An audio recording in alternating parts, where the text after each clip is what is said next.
Good morning, everyone, and again, welcome to our third plenary session. Is Pagsalingoy, revisiting alumni writers' roles as campus journalists amid pandemic.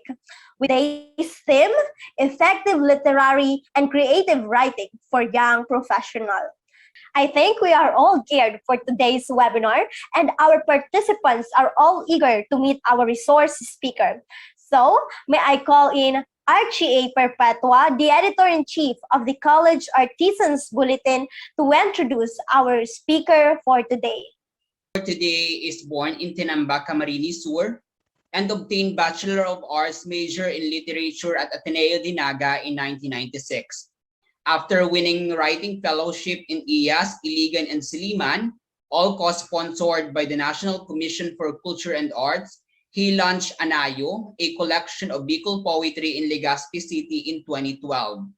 In 1990s, his poems appeared in Bicol anthologies including Halia and Journal of Bicol Writing, both edited by the distinguished Bicol scholar Maria Lilia Realubit.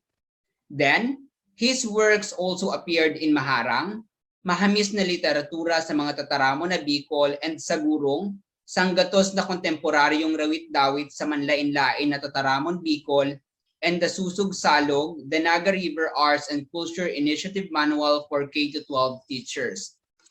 Besides the more recent Ang Satuyang Kakanon sa Araw-Aldaw, published by the Komisyon sa Wikang Pilipino, and Girok Erotica, published by Kabulig Bicol. His works were also featured in Canada-based Burak, Sanag, Philippines Graphic, the Daily Tribune, Home Life, and the Ani Journal by the Cultural Center of the Philippines. In 2020, he served as editors of two children's stories written in Central Bicol for the Let's Read Asia program by the Asia Foundation. Currently, he teaches humanities at the Mariners Polytechnic Colleges Foundation of Canaaman Incorporated. Ladies and gentlemen, help me welcome Professor Nino Manaog, our speaker for the third plenary session of Pagsalingoy. Virtual applause, please. Effective literary writing for young professionals. One of the ways to address this initiative or objective is to provide you a mini lecture and a sort of a workshop, which we will do later in terms of creative writing. To start with, effective literary writing as a phrase can be summed up practically in the most accepted term, which is creative writing or lecture workshop. Okay. Can you see my slide, Archie? Can you see that?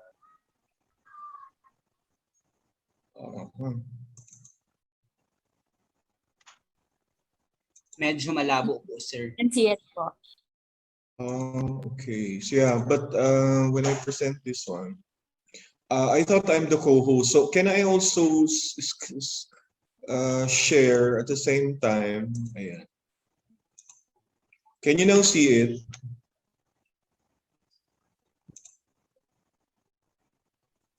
Yes, sir. Pero hindi po siya naka-full screen. Yun nga. So paano natin i-full screen natin siya? But when I do that, can I also see you? How can I also see the students? Wala, I cannot see that. I also would like to see the students. Is there a way how to see the students at the same time? See the sharing? Parang wala. So when I share this, yan. So I cannot see you anymore when I share my screen anyway. So I cannot see that. Can you still see me on screen? Yes, sir, we can see you po.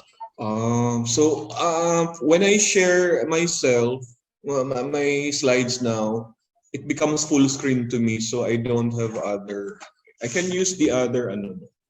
Can use my other gadgets. So I can use my tablet to do the other Zoom. Pwede kong gawin yan. Sige, so yeah, let's proceed. So here is one very, very obscure kind of creative writing which you will find in the annals of, okay, in the annals of Philippine literature. I'd like Archie Perpetua, Archie, the Yes, sir. editor-in-chief, to read to us because I'd like it to be very interactive. So para tayong nasa classroom lang. So I'll ask Archie as you read along this poem by Herminio Beltran. It's a 6-line poem, Archie. So Yes, sir. please read the poem. Go ahead. We are leaves on life's trees, and that is the wind that shakes the branches gently till its leaf all fall. That by Herminio Beltran, Primar poet.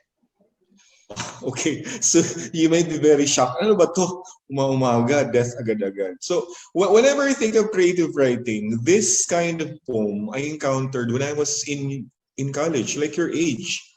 I stumbled upon this in an anthology book by Richard Krogan. From there, it didn't leave me. It hasn't left me since then. That I even memorized it, including the line diversification, the line cutting. No, because of the impact of this poem to me, it has never left me at all. So parang whenever I talk about literature, poetry, or literature in general, creative writing in general, this is one work which is like just imagine this kind of, these are like less than 20 words, but which expresses a lot of things, no? Now, yeah, we might be going back to this poem later once we have established or given to you the elements of creative writing. Actually, we can just spend the whole time discussing this poem alone and have an understanding of what creative writing is. Kahit ini na lang, kahit ito lang ang ating gamitin na halimbawa para maintindihan ang malikhaing pagsulat. Pwede na ito eh. Now, I just like to start with that because sabi ko nga, we encounter literature.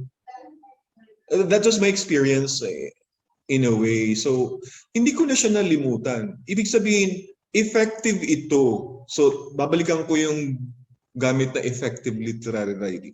Effective ito dahil this kind of writing hasn't left me at all. For one, upon reading it, when Archie read it, I could even picture, we can easily picture this very metaphorical poem. Yeah, I already dropped the first word. Kumbaga bomb, first bomb, metaphor. So some of us already know what it is. But this, as we see this poem, is brimming with metaphor. And yeah, I already asked Archie a while ago to sana na idagdag sa house rules yung pen and paper, no, Archie? So on your pen and paper, since this is a literary class, literary meaning writing, you can start jotting down notes about this discussion. No? Okay. But what is creative writing? No. For the most part, no. Creative writing is certainly not academic writing. Let us first define what it is by saying what it is not. So technically, this a kind of writing, creative writing is a kind of writing which cannot be found in a thesis or an academic writing. What are the forms of academic writing? We have mentioned here the most common. First one is thesis and dissertation, just like this one, which can also contain abstracts. No, some of them are journal articles. Your book reports or book reviews are also academic writing. So if you write something about a movie, well, it may be creation on your part, but it's not creative writing per se because it is academic writing. Okay, and even the more technical conference papers like the notes in a meeting or minutes of a meeting, that's not creative writing. Okay, what is this? It is also not like this type. What kind of document is this? Oh, I cannot see you guys. That's why I cannot call people. No? Gusto ko sana interactive tayo. Eh, since this is a lecture, pero sabi kanina discussion eh. Sige, ako na lang. Anong klaseng document ito, Archie? Is this creative writing? Is there creative writing in these pages? But because what is it? Ano yun, Archie? Can you guess what is it? Or what it is? I think, Si sir, Archie lang it is kilala. not, it can't be considered as creative writing po. Oh, hindi mo pa naman nakikita ang ano ah. Ang laman yan. Alam mo ba yung laman yan? Yeah, very. Why do you think, Archie? What kind of document is this? Oh, guess. Whenever you see something like this, I'm sure you encountered something like this before. When I open this kind of document, will I find some creative writing there? So Archie said, no. Why not? What kind of document is that, Archie? Because it looks like a brochure po, sir. Very good. Typical brochure to be exact. Oh, how about this one? Typical brochure to be exact. How about this, Archie? Si Maria Franz naman, the MC. By the way, Franz, very nice and energetic hosting. Congratulations. Ang ganda ng hosting mo. Franz, ikaw lang yung kilala Thank you ko very kasi much, ikaw yung sir. nagpakilala. Ikaw lang yung nagpakilala eh. The rest, hindi ko pa kilala. Oh, Franz, what do you think is this? Ano yan? I think that's not a creative, right? It's not creative writing, sir. I think it's academic, right? It is qualified as academic writing because Academic writing? it looks like a brochure. Yeah, just or a like flyer. Archie. Oh, very good. O yan, balikan natin sa Archie. Brochure talaga yan. Okay, yeah, because technically, yeah, in these forms, you will not really find a poem or even a short story there. Because it's, okay, here, what is that? Oh, Franz, here.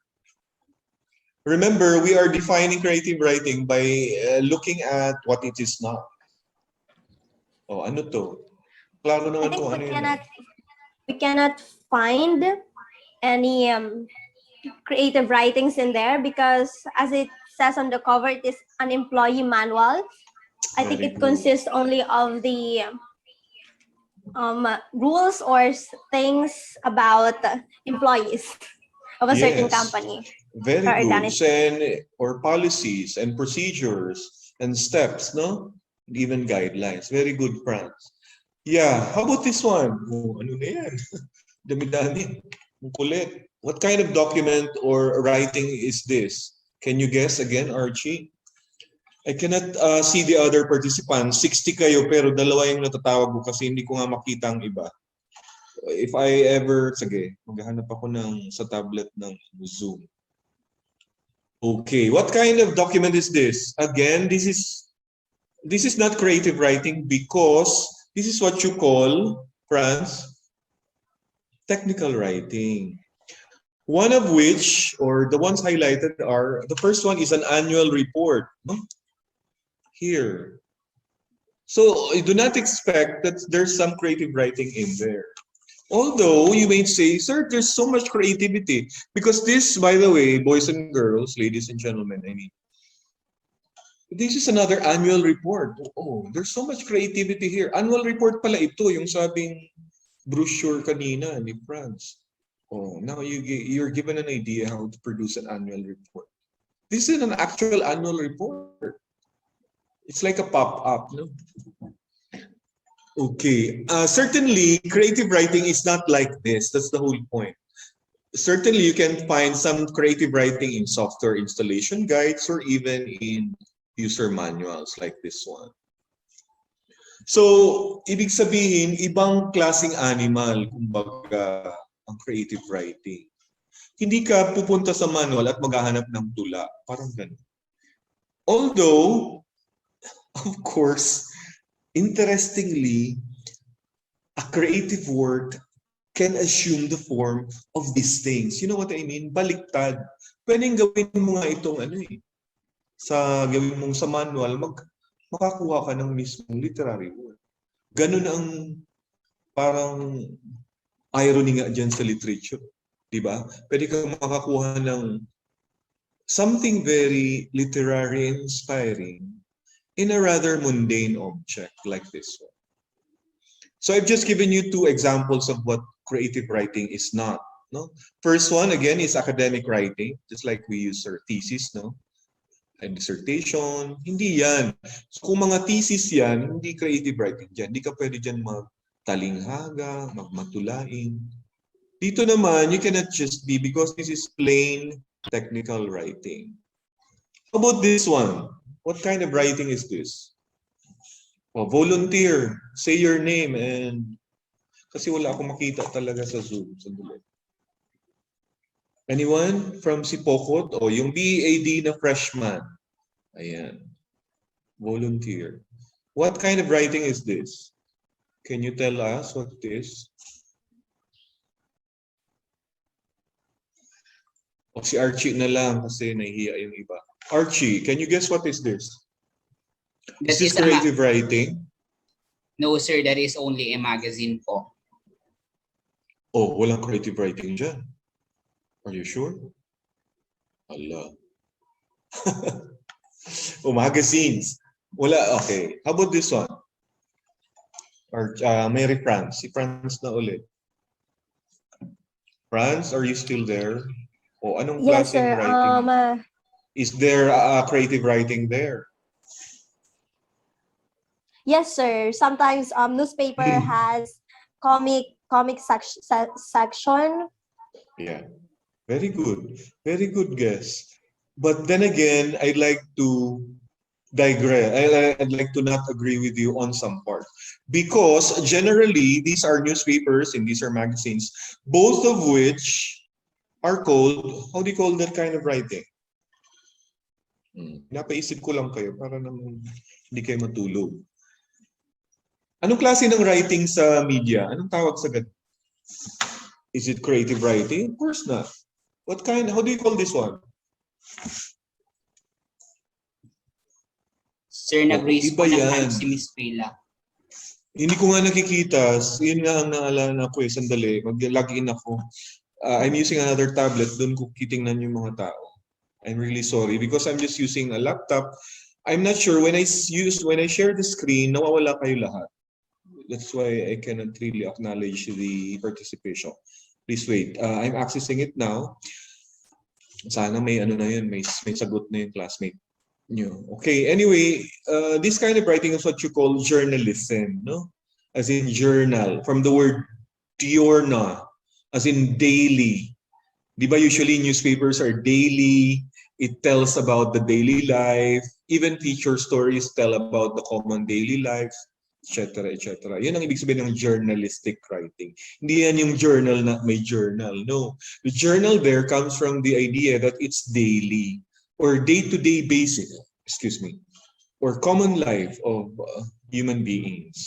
So it includes columns, investigative journalism, news, and reviews. Now, I was so amazed when Franz said that comics. So meaning, Franz considers comics as creative writing. We will find out later whether whether the... Anong ID? Tawag mo doon sa connect. Yung baga sa GC. Nagsusum ako. Paki-off muna. Paki-off muna. Ay, ano ba daw? Tawag mo doon sa connect. Basta mo sa din. Archie, paki-moderate Basta mo daw. sa ako. We can hear participants. Sige, so yeah. You can raise your hand but mute your microphones first. Para hindi tayo ma-distract. So, is Franz, like what I said, correct when she said that comic strips comics entail creative writing? We will find out later. Ano? So, therefore, what I mean to say is the first one we saw in the first page of this presentation is not very much like these forms, no? Ibang-iba ito kaysa doon sa nauna. Para lang natin ma-set aside kung ano ang hindi creative writing. Therefore, what else? What is creative writing? So therefore, creative writing is any kind of writing that are outside those things which are not. No? It's any writing beyond. academic writing. When you say beyond, outside the boundaries, it's beyond the language or writing of manuals, thesis and dissertation, and also journalism. But there's a takeaway here. There's an exception, kumbaga. Okay, because what about the feature stories? Are they not called creative writing?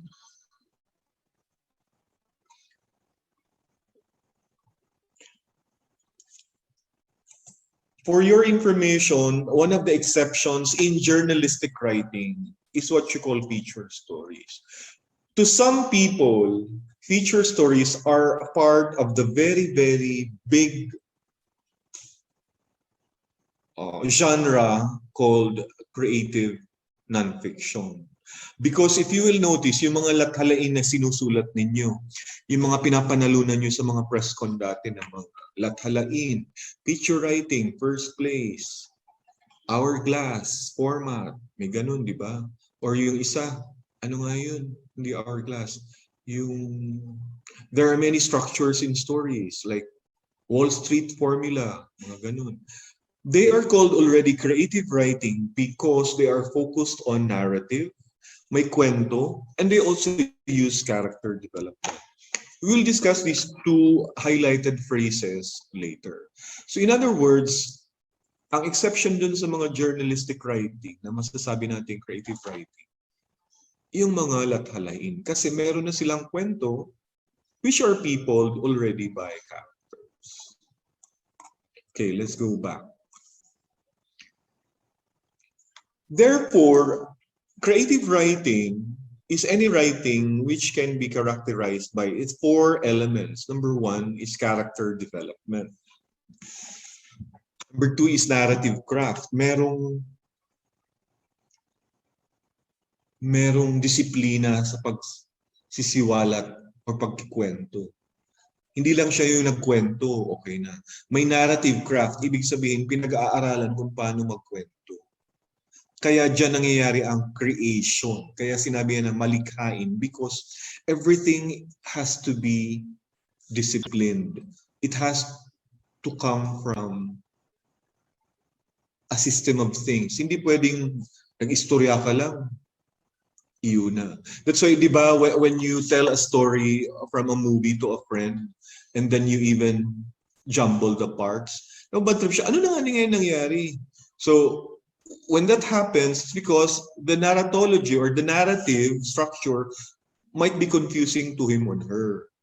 Parang ganun. Kasi, for a movie or any story to be effective, it has to be told in a proper way.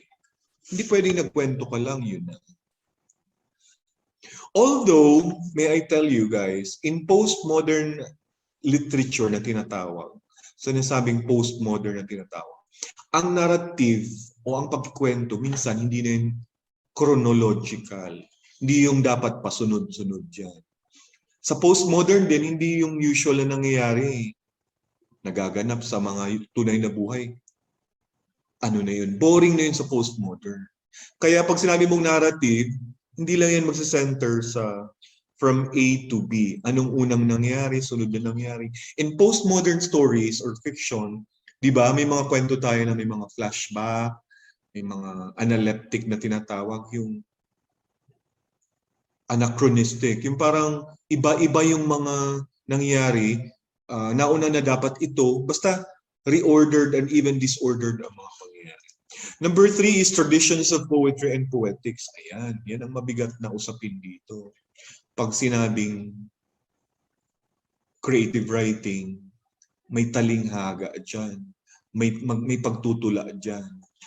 That's why you will enter the terminologies. You will have to learn metaphors, exaggeration, repetition and rhyme, stuff like that. So yan ang yan ang ibig sabihin ng creative writing. And last is the use of literary tropes. Ano naman ang tropes? There are two kinds of meaning ng tropes. Tropes, hindi yan trope. Trope meaning it's a kind of a device which you will see later. Okay, let's first start with character development. Sa character development, sinasabi dito, according to this one source, magkakaroon ng, di ba, to use character development in a story or even in a poem, for the sake of longer poems or even lyric poetry, maiksing poetry, kailangan may tao. In the first place, literature is about human beings or even human significance. No? Kahit mga animals ang character, palagi tayong paano ang tao dyan? Ano ang relasyon yan sa tao? So to start with, ang nandito, ang sabi dito sa infographic na to, you can use character development to develop a strong arc. Meaning ng arc ay yung paano mo dinidevelop ang isang tauhan para maging epektibo ang iyong pagkikwento. Ano? Now, first one, sabi dito, make an introduction count. As usual, in any news article, di ba, parang lead na dapat catchy ang una. Number 2, dialogue. The dialogue is very crucial because the dialogue humanizes the character. Once you allow the character to speak, you more than humanize him or her, you give him flesh and blood. Number 3, you show emotions.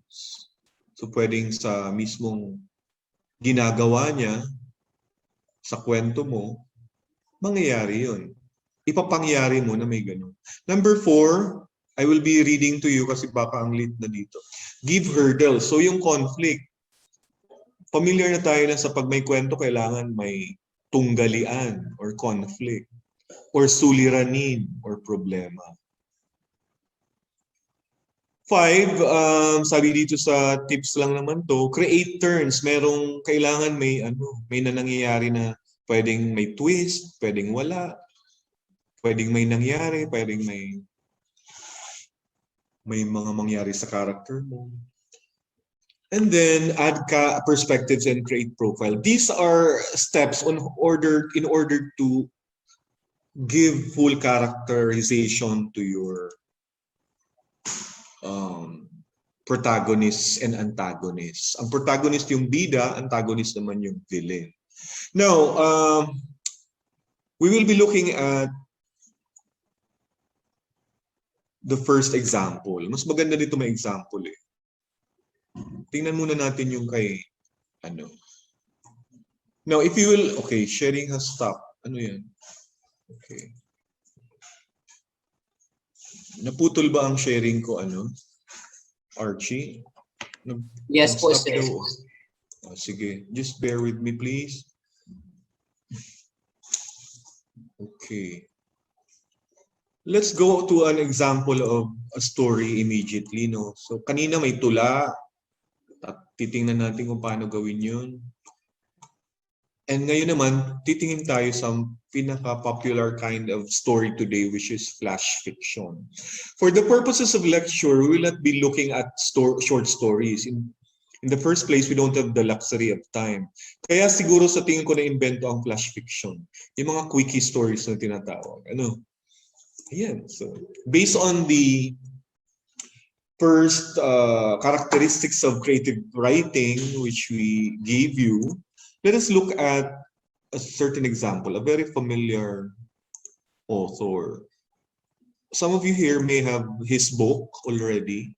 Some of you may know him personally, nakita na or whatever. Share screen. Okay, bago ako mag-share ng screen, si Maui Brillantes ang magbabasa ng ating flash fiction. Maui, sound it off. I ask you to unmute now. Let's be interactive. Maui Brillantes, okay, palayar. Yes po. Okay, sana clear ang audio ni Maui. Okay. Good Maui morning. good morning. You will be reading to us the example of a flash fiction. Ayan na. Tell us kung napata mo, klaro ang Malabo po. Malabo po, sir. Sige, tingnan natin. Palakihin ko na lang. Just bear with me, please. Ayan. Is that clearer already? Malabo po. Sige, Archie. Ikaw na lang siguro kasi alam ko may mga screens ka dyan na malaki. Ano? Can you read to us, Archie? Thank you so much, Maui. Thank you po. Archie Perpetua Sir, will read since to us. Malabo. ang ba? ano po, resolution po nung screen, yung presentation, malabo. malabo din po sa screen ko po. Sige, so can I just ask sige, ako na lang magbabasa. Sino kaya ang may malaki-laking screen dyan na makikita ang kwento? It's a I can read very... it po, sir. Sino siya? I can- Sino ka? Sino ka? Larry I Franz don't... po, sir. Okay, Miss... Good morning ulit, sir. Miss MC, go ahead.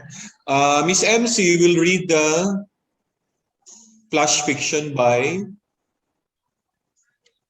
Abdul Balde Jr. Yes, June. Balde. As in pale. Balde. Okay, go ahead. Pagpas lang. Go.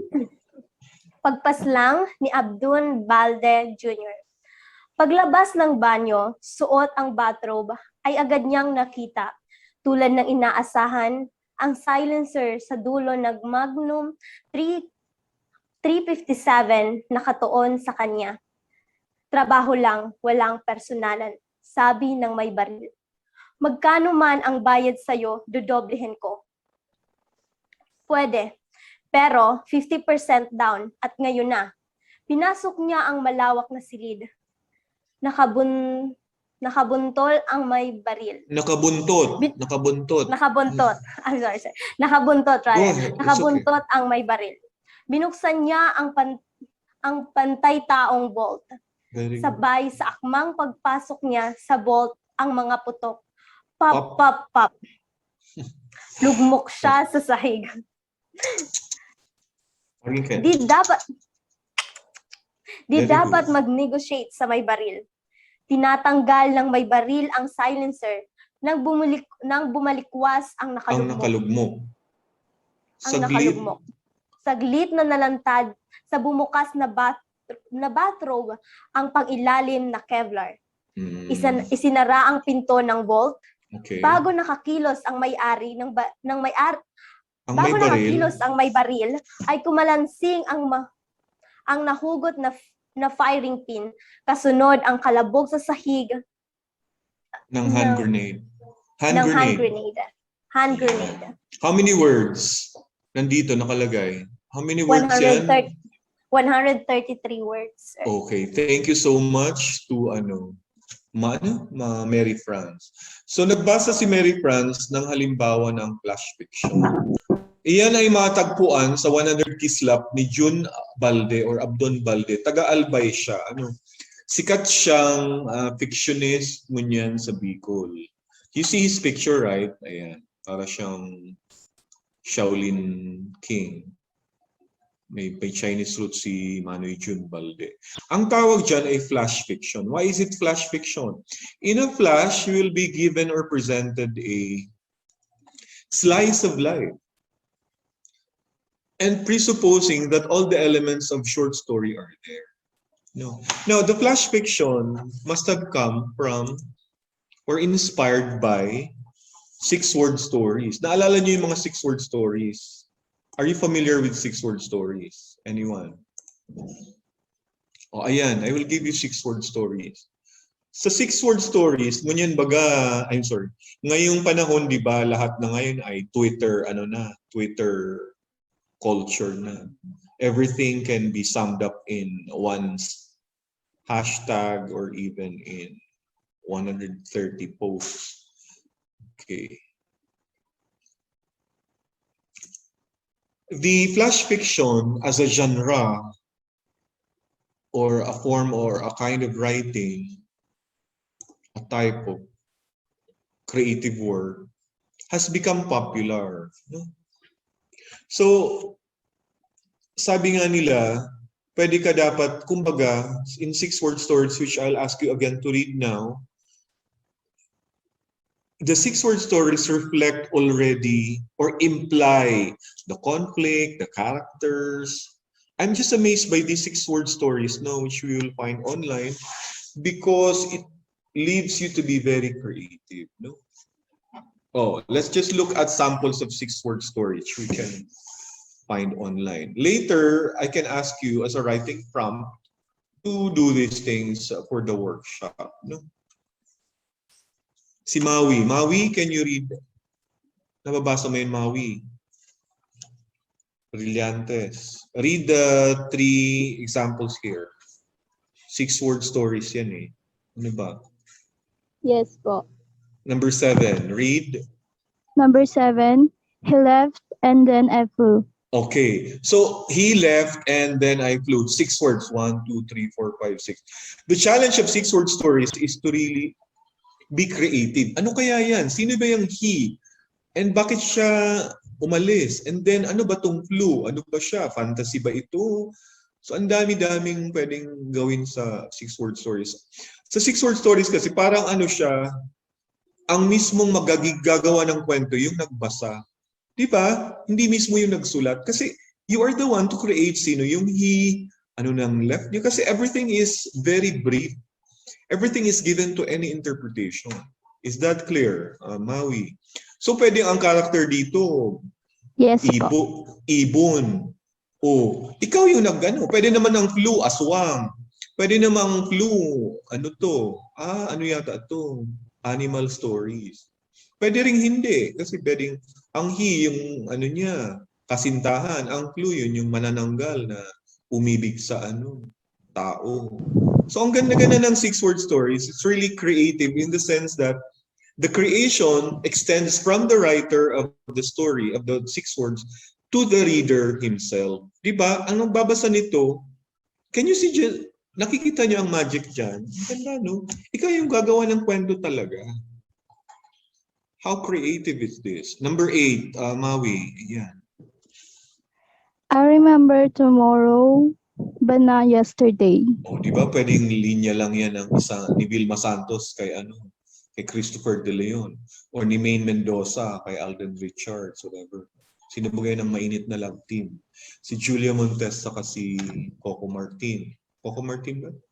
Yeah. So, I remember tomorrow but not yesterday. It's open to any interpretation. That's why it's very popular online. And number 9. It's still you, always will be. So, the 6-word stories are in a way summaries of the stories themselves, but they can also be portions of one line. Pwedeng one line lang ito, but it sums everything up.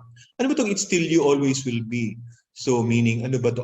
Love story na inantay nung lalaki yung babae, despite what happened to them, hindi siya nag-asawa, etc. etc.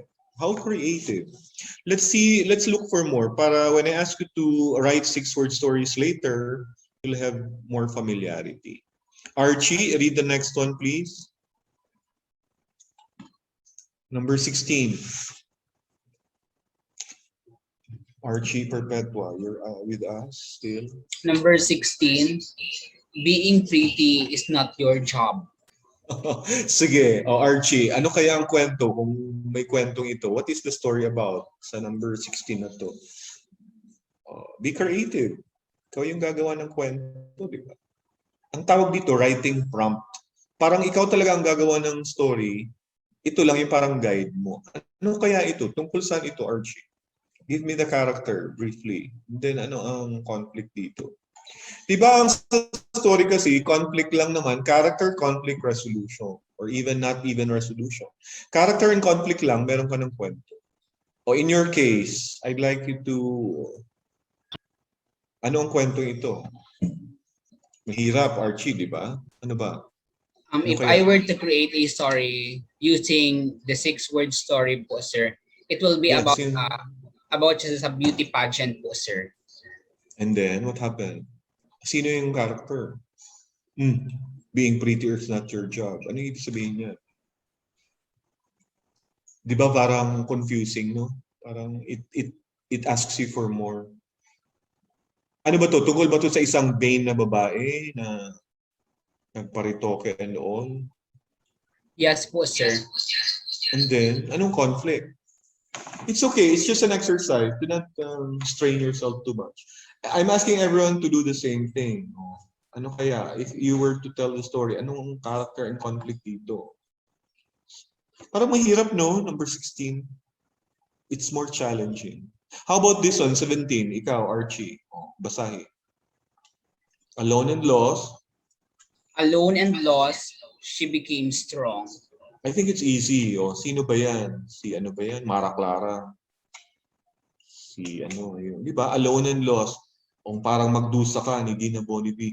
Pasensya na kayo, ha? I'm using characters from the 80s. Yeah, I can update my examples later siguro. Yung Alone and Lost, she became strong. How about yung kwento ng ano? Ano kayang kwento mo dito, Archie? But this is usually cliche, meaning gas-gas na to, di ba? Na, pag na inapi, tapos babangon ako, dudurugin kita, parang ganun. Parang ganun ang number 17. Sino ba tong Alone and Lost na to? Baka iniwan ng husband or ng wife, ng husband, sorry, she. And then, napariwara. But then, nag-rebound siya. How about number 18? Si ano naman? Si ano na? Si Mary France. Pakibasa, France? Maria France? We are all made of stars. Wow. O di pa parang last line siya ng isang kwento. Pero ano yung kwento mo dito, France? Sige nga. I was thinking about an astronaut po, sir. Agad-agad. Sige, what about? What about an astronaut? Pumunta siya Yung sa astronaut, space? sir, na nasa space, tapos And then? he was about to die, and Oh my then God. and then kinausap niya yung daughter niya, and then yun yung last line na sinabi niya, that we are all made of stars, so that her daughter would always think na nasa space lang siya. Wow. And she can diba? always look up to it. So nag-online sila, nag-Zoom sila for the last time. Parang gano'n. Is that it? Maybe. Di ba maganda? So I hope very good si Mary France. Ano siya, I hope the 6-word stories are very good prompts. Kaya very popular siya eh. Well, you may take down the last one para naman hitik na hitik kayo sa example. I'll read the last 3 examples para when you talk about fiction, kasi wala tayong maraming time magbasa ng short stories, di ba? Ito na lang. Okay, number 27, I returned the unopened present. May thrill dyan sa unopened kasi indefinite ang ending, di mo aram kung ano ang gift. Present here means gift, di ba? Isinauli ko yung hindi nabuksan na regalo. Number 28, very gasgas, cliche, pero let's see. I thought I could trust you. Okay, aram na. So pwedeng may pagtatraidor na ginawa. Parang, this is even biblical. Parang Jesus Christ is even telling Judas about this. Or I don't think so, kasi si Christ pala, alam niya naman talagang papagkanulo siya ni Judas. How about si Peter? Or si the best friend ni Jesus Christ, si John? Akala ko mapagkakatiwalaan ka. He's saying this to Judas Iscariot. Parang ganun, very, very, very common. But how about extending it to your own story? And last, passion demolishes all in its path. So yung mga crime of passion, patayan, perfect murder, mga love triangle, ito yun sa 29. Si hahamakin ng lahat, masunod ka lamang. The line came from Florante at Laura by Francisco Balagtas. Ano? Passion demolishes all in its path. Hahamakin ng lahat, masunod ka lamang. Passion refers to pag-ibig, na very passionate, pagmamahal sa isang tao, super obsessed ang character. Pwede siyang magpatay ng tao para lang sa kanyang minamahal. Okay, so much for that. We just gave you an example of, we extended already the discussion from the character development or the narrative plot by making use of this. No, maybe we can look at pagpaslang later. Sino ba dito ang character? Let's evaluate now the story in brief. Ito lang naman yung essence ng workshop eh. Ano ang gagawin sa kwento. Paano tayo gagawa ng something like this? Gusto kong mag-participate ang iba. Sandali. Sige, so sa binasa ni kanina, ni Franz na pagpaslang, ano ang character doon? Sino ba yung may suot ng bathrobe? Oh, let's start with you, Franz. Ano kayang character to? How many characters are there in pagpaslang? 2 po, sir. 2. Ano yung sino yung may suot ng bathrobe? Anong klaseng tao siya? Diba? Mayaman. Mayaman. Maganda, may discussion talaga dito eh. Anyway, hindi ba siya yung hindi ba siya yung parang very basic na sa tingin ko. Hindi ba siya parang assassin or assassin ba siya? Hired killer? Pwede rin Yeah. Kasi meron na agad-agad na Kasi may price baril. po, Oo. sir. Oo, yung parang Bayad siya to kill someone. ayun, na-imply. Ang ganda nung Hindi naman yun sinabi. So yan ang kagandahan sa creative writing na tinatawag. Creative siya dahil it shows, it doesn't tell. Paano nasabi ni Franz na yun? Ay, may sinabi ka na wala naman dyan, di ba? So, in other words, we were shown that these are hired killers. But they did not say directly, didn't tell us directly na mamamatay tao ang character dito. Diba? Kasi yun ang property ng creative work. One of the characteristics of the creative work is the ability to show and not to directly say it. No? O, ano yung pangalawang character, Archie? Sino yun? Sino naman yung isa? Kasi 2 daw. Yung may baril at yung may bathrobe. Sino yung may baril, Archie? Pag-utusan lang po siya, sir. Or kaya naman ang karakter na may baril ay police. Ay, wow. Oh, may pulis na. So, lumalalim na ang ating characterization. O, anong ginawa nung first line niya? Trabaho lang, walang personalan, sabi ng may baril. So, is the man with a gun hired to kill the man in bathrobe? Yun, di ba? Magkano naman ang bayad sa'yo, dodoblihin ko. So, parang, okay. He wants to bribe for his life. Tama ba? Ang naintindihan ko dito. Oh, help me out. How to interpret this story? Alam mo, ini-input ko pa yung password sa meeting, kaya join with the meeting ID. Sige, ulit? Mary France. Tell us about your story. Paano mo ito Bakit sila nagbarila? Bakit siya binaril nung may taong...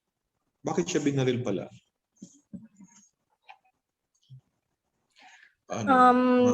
Di ba, sir, kasi mostly sa mga assassin, they are a very loyal character, even in movies. Although, kapag may nag-utos na sa kanila, they directly just perform what the mission is. Hindi na sila nababribe. That's what happened here, that although yung naka-bathrobe, pig-bribe niya yung may baril, but then, hindi na bribe yung may baril. Parang tinuloy niya na patayin yung naka-bathrobe. Very good. So, ang ginamit na word, hindi talaga bribe. Yung dito, di ba, negotiate. You don't negotiate with the man with the gun. Hindi dapat nag-negotiate sa may baril. Di ba? Naliw lang ako dito, kaya tumatawa ako. Pero may irony, may twist. Ano ang twist dito sa kwento? Nasa last paragraph. What's the twist? Meaning yung turn. Parang surprise. Anong surprise dito? Ano nangyari sa last paragraph? Yung naka-bathrobe, sir, hindi pa talaga siya namatay. Oh, naman. Maybe Three the shots police na. lang. Pero 3 shots, no? Pop, pop, pop. Pop cola. Pop cola. Pop cola. Bakit ka hindi bang, bang? Bang, bang. Wala na. Hindi naman talaga bang, no? But I commend Mr. Balde kasi tama yung sound niya dito. Ang paltik or even that kind, hindi naman yung bang. Whoever said it's bang. Pop talaga, para siya naglalagatok. Pop, pop, pop. It's P-O-K, pero pop, pop, pop. Parang Pwedeng POK siya, parang nagpuputok. Di ba? But lugmok siya sa sahig. Pero ang ganda rin ng flash fiction na to dahil the last sentence opens for many interpretations. Kasi ang tawag dito is open-ended, open ending, no? Bakit open ending? Ano nangyari sa last part, Archie? Ano nangyari? Bago nakakilos ang may baril, Archie, 683273.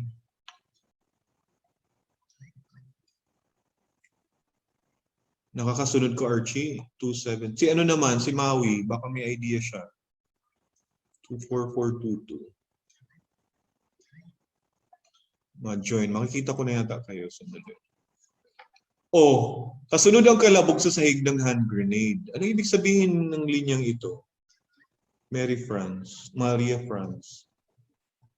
Anong nangyari sa kanila? I was thinking that the hand grenade came from dun sir sa may bathrobe. Naka-bathrobe, yun yung kinuha niya sa vault.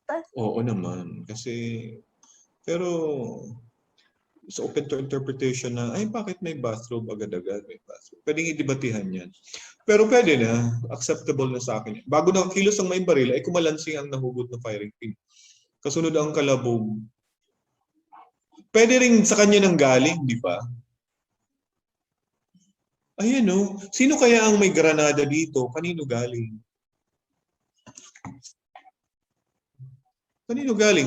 Bago nakakilos ang may baril, ay kumalansing ang nahugot na firing pin. Ang naghugot yung may bathrobe kasi tumalikod siya. Nasa vault yung ano. Nasa vault ba yung granada? Parang very fantastic naman yun. Okay, meron na akong pangalan ninyo. Tatatawag ko na kayo. Ayan. Si Rose San Antonio. Hello, Rose San Antonio. Be participative. Kung wala, sige. Si Verhel Mijares. Verhel, how are you? Are you following? Can you catch up with us? Interactive tayo. Yes, sir. Okay, I will just in a way tweak the rules of the house rules of your facilitator. Di ba sabi ng house rules, i-off nyo. So once we address you personally, you can switch on and unmute your microphone. Sige, ano sa tingin mo nangyari sa pagpaslang? Sinong napaslang dito? Sana nakasunod ka kanina sa pagpasa. Mag-raise ng hand yung iba. Paano ba mag-raise ng hand dito? Ayan, si Cheryl Reyna. Cheryl Reyna, you're raising your hand, Cheryl. Go ahead.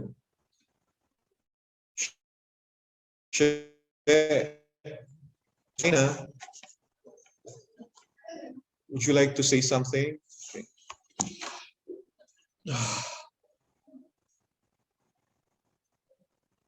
So tingin ko yung nangyari dito, both sila mapapaslang nito kung hand grenade dito, di ba? Both of them will explode, will suffer from the blast. So yun silang dalawang napaslang. Pero hindi, parang may limitation ng flash fiction, ano? Kasi just like the 6-word story, you are the one to create or add the details of the whole character. Sino ba to? You can even start with the naming them. Pangalanan mo yung naka-bathrobe. But ang pinaka na-appreciate natin sa flash fiction or even 6-word story, yung basic elements of fiction should be there. And what are those? Characters, conflict, then resolution. Something like that. Hindi pwedeng mawala yung tatlong basic na yun. The setting can even be negotiable. You know what I mean? Kahit saan pwede mong ilagay yan. Sa barrio, sa rich people's house, sa hotel, whatever. Pwede nga ito sa space kung meron. Kung creative ka. O si Cheryl, hindi na nagtaas ng kamay, Cheryl. Eunice Zuela. Si Eunice, co-host. Hi, Eunice. Are you following us, Eunice? Archie, sino si Eunice? Okay. Eunice Hello? is, hello sir. Eunice Oh, is the, Eunice? Ano si Eunice? Oh, can you follow the discussion, Eunice? Napuputol kayo.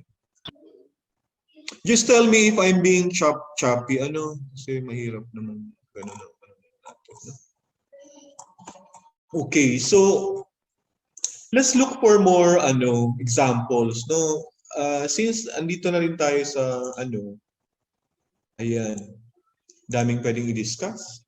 Sige, sa narrative craft naman, ang writing, it's something creative when it is because there's what you call narrative craft. Again, ulitin ko yung narrative craft. Ano nga yung narrative craft? Hindi pwedeng magkwento lang. Kasi kailangan sa kwento, merong narrator. Ano? Sa narrative craft, one of the things to learn about narrative craft is the 6 types of narrator. Okay, I'll impart to you this, which you can use already later or any time, even after the workshop. There are 6 types of narrator. The first one is the first person, yung I. Pwedeng ikaw ang nagkukwento. No?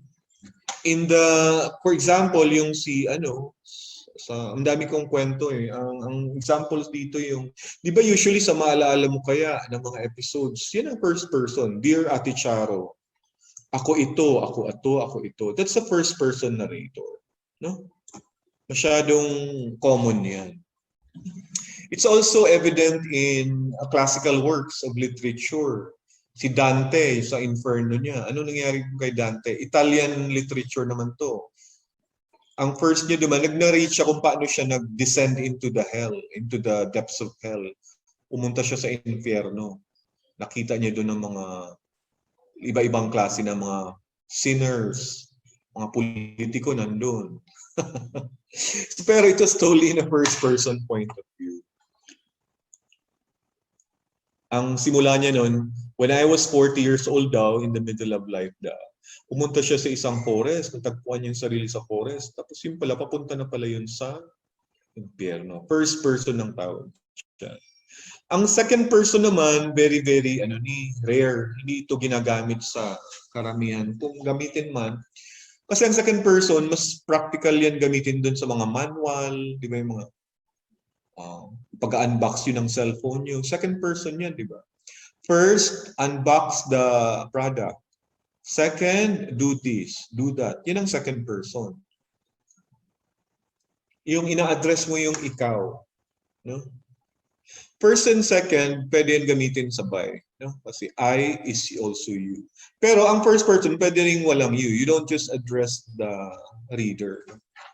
You just say what you experience. Number 3 is limited third. No? Pwede siyang, kung ano ang third person, may mga, pag sinabing limited, it's opposite, it's not very much like omniscient. Pag omniscient kasi, all-seeing. So, ang omniscient, omni meaning always, present, all-knowing siya. So, lahat ng mga nangyayari pwedeng alam niya. Pero sa limited third, may mga pangyayari hindi niya malaman. In the case of pagpaslang, yun ay omniscient. Kasi lahat ng nangyayari, alam niya. Even yung pagbalikwas nung isang character. Kasi pa pala, buhay pa pala siya dahil Kevlar there is a bulletproof vest. May bulletproof vest siya kaya hindi siya namatay. Nung binaril siya ng pop, 3. Ang unreliable naman, iba, hindi ka pwedeng, as in from the word itself, ang dami niyang sinasabi pero hindi ka dapat maniwala doon sa unreliable. May sinasawag naman na fly on the wall. From the idiom itself, parang langaw lang siya na nasa dingding. Ano naman tong narrative na to? Parang kung ano lang nakikita niya, yun lang. So kung hindi niya makita, hindi nangyari yun. So limited pa rin. But it's not omniscient because pwede itong first person ang gamit mo nito, ay pwedeng second person, etc. etc. Basta ang fly on wall parang limited na hindi third necessarily. Sana maraming examples. But I gave you the example already. Yung omniscient, yung sa pagpaslang, kasi nakita niya lahat ng mga nangyayari. So yun. In other words, if creative writing is very complicated as that, hindi pa, anong ibig sabihin nito? Pag-aaralan ang pagmalikhayang pagsulat. Hindi lang pwedeng nasabi mo na, solve na. Meron kang technique. As I've been presenting you for the last few minutes now, may tauhan ka at the same time, pwede mong ikwento siya gamit ang malikhaing pagkwento. Ang one of which is yung tagapagsalaysay. Karamihan, walang nagsasalaysay sa mga kwento na pelikula kasi third person sila. Pero meron namang sa pelikula na first person pa rin. No? Just make sure na ang first person hindi yan omniscient. No? Kasi sa words yan makikita. Iba naman pag movies na ang pag-uusapan. Kasi dami ng techniques ngayon na pwede siyang all-knowing, pero first person siya. Kasi para siyang body cam ang camera niya. Kung ano nakikita ng character, yun lang ang nangyayari. Okay. The third characteristic of creative writing is the use of poetic tradition or poetic techniques. So in other words, sa short story or sa poem, stanza siya. Or mga ano yan, saknong na tinatawag. You also have rhyme in poetry. You also have metaphor, paghahambing. You also have repetition, paulit-ulit. You also have meter. You also have simile and alliteration. So yun. We will see them later in examples. So, next is literary tropes. Ito na naman yung tropes. Sinabing tropes, devices sila na dapat gamitin. Now, these terms here came from a long tradition of literary history. Ito, na-accumulate ito through time. Hindi naman ito nangyari, ito na lahat. Through time, writers have developed this. Kumbaga, ang tinitingnan natin ngayong lista, yun yung parang very basic na madali na siya. Anong tawag dyan? Nagamit na ng ilang beses through the ages. First one is metaphor, metonymy, synecdoche, hyperbole, irony, litotes, antanaklasis, oxymoron. Sir, mga ano yan? Okay, let's just focus on the more familiar. Ito yung tinatawag nilang most commonly used. Pinakauna talagang metaphor, talinghaga.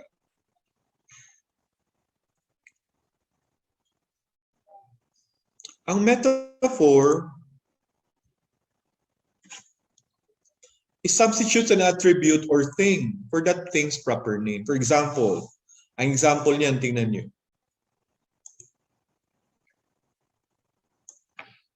Metaphor pala. Is the art of describing one thing in terms of another. For example, I have a bear of a problem. Likens having a problem to dealing with a bear. Sige. Sige. Si Annalisa Rico, are you raising your hand, Annalisa? Annalisa? Sir.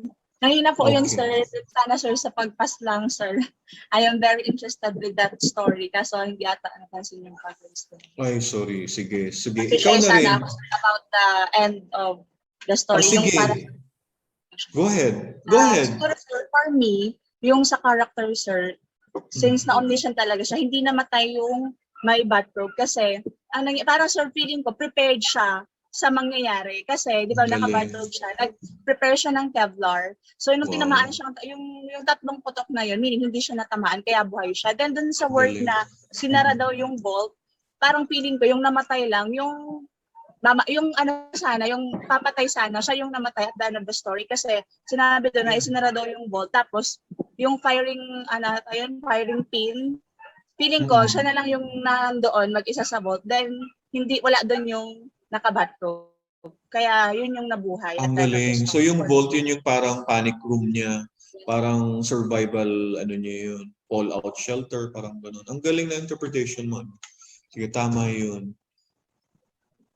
And feeling ko, sir, Okay. alam niya na rin sa buhay niya na may something na nakaabang, na may Kaya plano. ganun. Kaya feeling ko, sir, meron din siyang alam niya din na pwedeng may nagawa siyang something and ina-expect niya na anytime may gaganti or may papatay sa kanya. Kaya kasi kung hindi, sana hindi siya nagsuot ng Kevlar. Sana hindi siya that Oo prepared. nga. Oo, very good. Kasi Kevlar, naka-Kevlar ka pero naka-bathrobe. Masyadong Kasi kung hindi ka contrived. prepared, Oo, masyadong normal day scripted. lang yon. Naka-bathrobe ka, then naka-Kevlar. Very weird naman. Yun ang Yun yung pinaka... everyday Galing. Yun ang pinaka-twist ng storya. Ang galing ni Annalisa. Yun ang pinaka-twist ng istorya. Ang totoong napaslang, yung nagpaslang. Di ba? Ang galing. Sige, going back to the ang metaphor naman, nandito tayo sa metaphor. Sabi sa example, no, Annalisa, ikaw na rin. Balikan natin yung first line dito. So, ang first slide ko dito, ayan.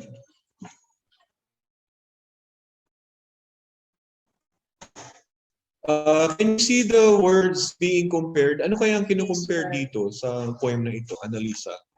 Oh. Meron bang metaphor sa ano na to?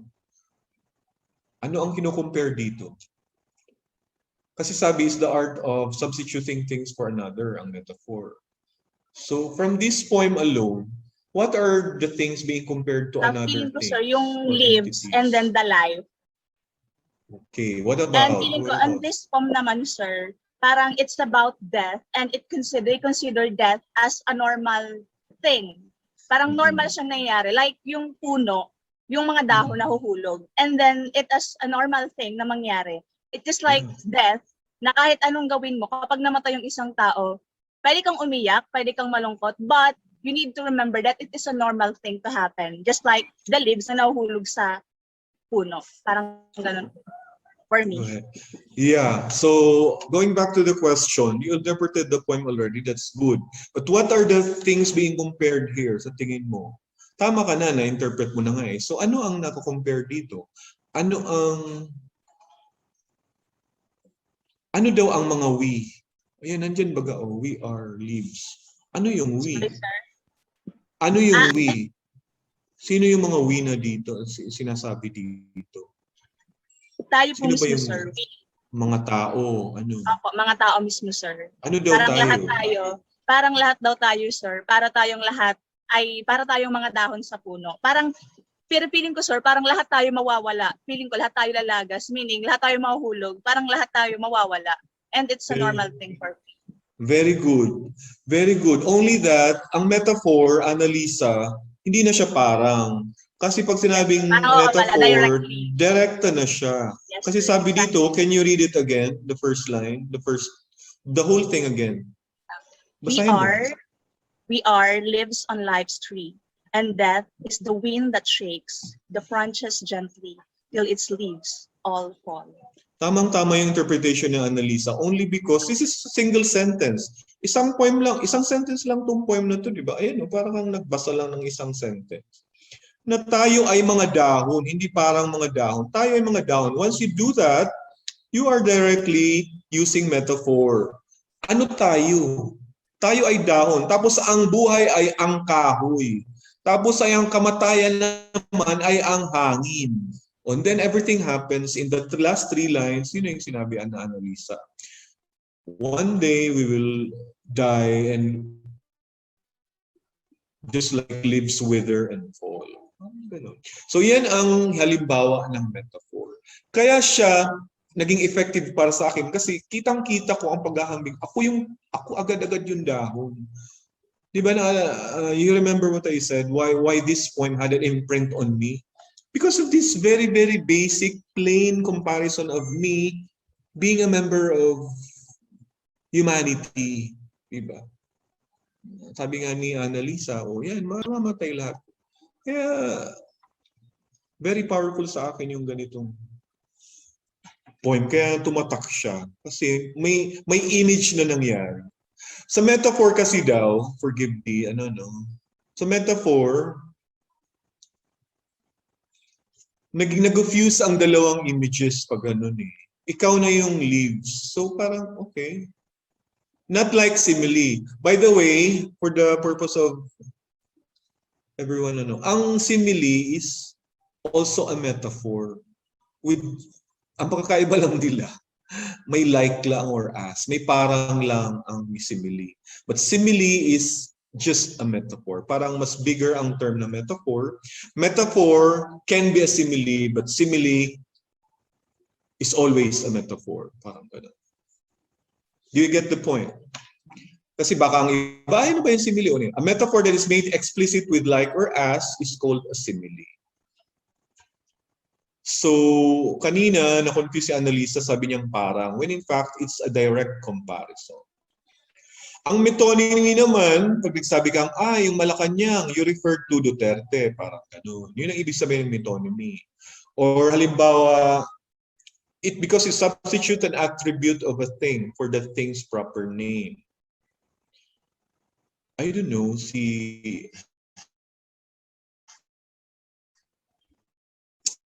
metonymy ba yun? Wala nang ibang may-ari ng budots kundi si Bong Revilla after dancing that tune online. Remember that? So, metonymy ba yan? Kasi attribute yun ng thing eh. Ano bang tawag? Bansag na lang yun sa kanya. How about 4 pillars? So when we talk of 4 pillars, we don't refer to the exact structure. We refer to, nagduman ka na ngayon sa 4 pillars? Have you been to Ateneo? Kasi Ateneo has 4 pillars. In your case, ano ba yung mga identifying attributes of a thing? Can you name? Yun ang ibig sabihin ng metonymiya. Ang synecdoche naman, ang pagkaiba nito, synecdoche is a kind of metonymy kasi hindi siya yung mismong actual part na bilog. Yung part lang siya, yung bahagi lang. Like for instance, pumunta ka na ba sa, sumakay ka ng wheels natin.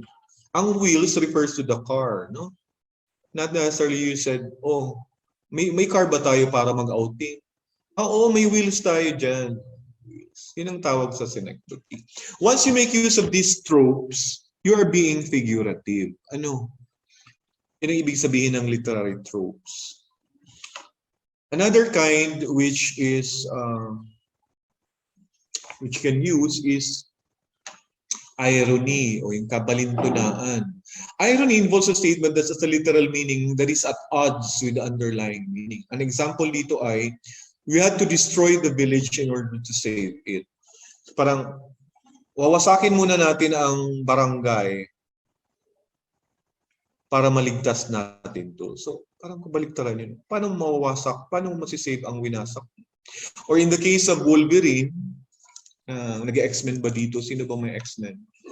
Yung sa ng Wolverine, di ba, nagkaroon siya ng kutsilyo sa kamay dahil ang sabi niya nung nag-invent sa kanya, we had to destroy you in order to give birth to you or something like that, to create you.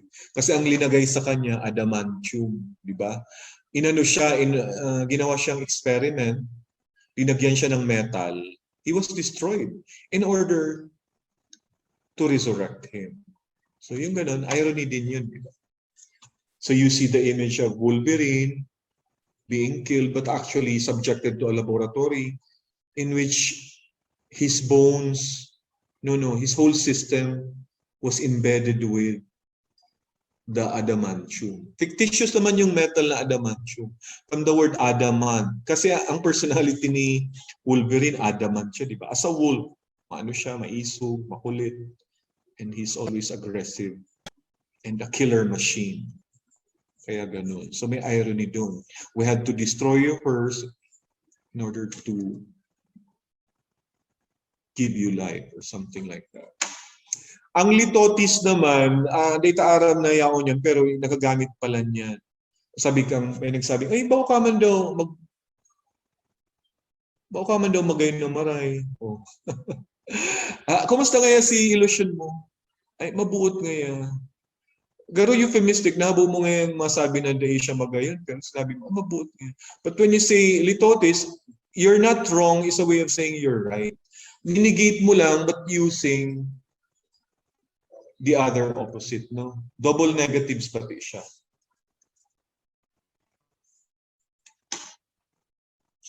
So halimbawa, litotes is a form of irony in which a negative is used to affirm a positive. Pero bawal ang double negative sa clear writing. Kasi pag double negative, naku-confuse talaga ang tao. So if you want to say you're right, you can say it, you're not wrong. Litotes ang apod dyan. Ang oxymoron naman, self-contradicting term that reveals some deeper truth or paradox. So nakakabinging katahimikan. Oxymoron. Ang dami-dami oxymoron sa halimbawa. Yun yung deafening silence, ang nakakabinging katahimikan. Irony din siya sa tingin ko, a kind of irony, ang oxymoron. Hyperbole is very crucial, very common. Kung sinabi mo, I could eat a horse. You don't literally mean you could eat the four-legged animal, but ibig mong sabihin, gutom na gutom ka, and that's how much you can eat. Parang this is a very rare one, ang pinaka-last, antanaclasis. It's a kind of pun or word play that uses the same word in two different senses. So isang word, different meanings. We must indeed all hang together, meaning magsama-sama. Or assuredly, we shall hang separately. Or mamamatay tayong kakahiwa-hiwalay, parang ganun. Hang, as in hang, mabitay. No? Ang meaning ng hang dito, to hang together is an idiom, meaning mag-hang together ka. Let's hang out. Let's work together. When in fact, or kung di natin magawang magsama-sama, mamamatay tayo lahat. We shall hang separately.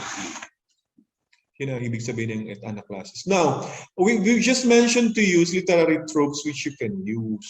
Ang pinaka-common dito yung personification, metaphor, and these are all common, but hindi siya magiging common kung fresh naman ang paggamit mo using a different example, using your own examples. Ano?